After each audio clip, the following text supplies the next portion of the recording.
This is the first scene after all of the cutscenes have rolled through.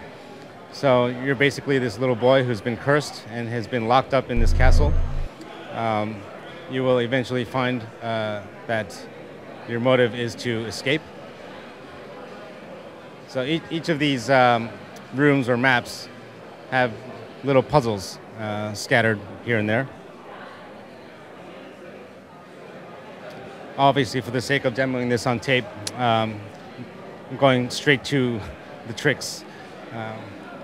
Normally, you're required to walk around and kind of explore and find the solution to each of the maps yourself, of course. I think you'll notice immediately that, again, the up-res does a lot of justice to the game. Not only from a visual, quality point of view, but I think it helps the colors pop a lot more than they used to in PS2.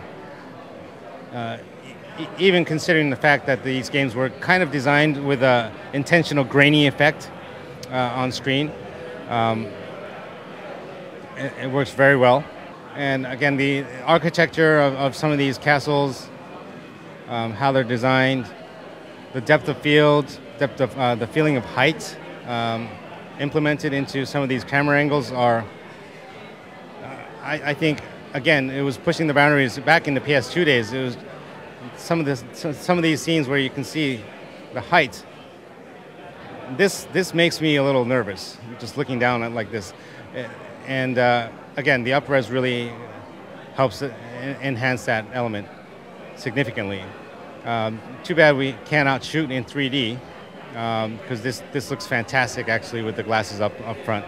He's on a mission now to save this girl, and long story short, ultimately to escape from this castle. Don't want to give you too much detail, it will spoil it. One point to mention about Ico with this remaster is that the original version on PS2, it shipped first in the US market and 3 to 6 months later in Europe. As a result, the European territories got a more polished version of Ico. Different ending, replay value added. Obviously, the US consumers were a little burned about that back in the day. This time around, since we're remastering, we took the European master and combined it with the US localization. For those of you who have played Ico, you will actually get a somewhat different experience compared to the PS2 era. Obviously, we will have all the trophy support that is expected for PS3 titles. So any of you trophy whores out there, go out and get them. Good luck. That's all I can say. I actually had the benefit or the honor to work on the original Ico when I was based in Tokyo, helping the team ship this product in the US and European territories. So it's very reminiscent for myself as well to be revisiting this.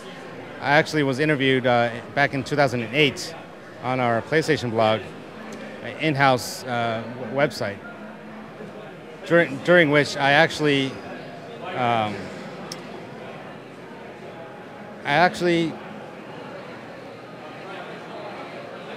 called this out, not knowing this project would roll at the time.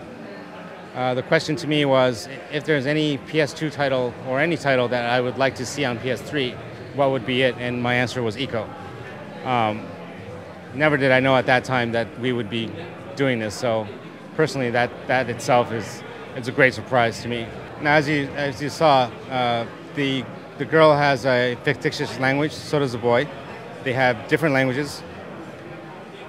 You're a bit clueless as to what she's saying, but that's kind of the whole point. You're trying to communicate with her, figuring out what her objectives are versus yours, and also ultimately trying to save her as these black cloud-like creatures come after you.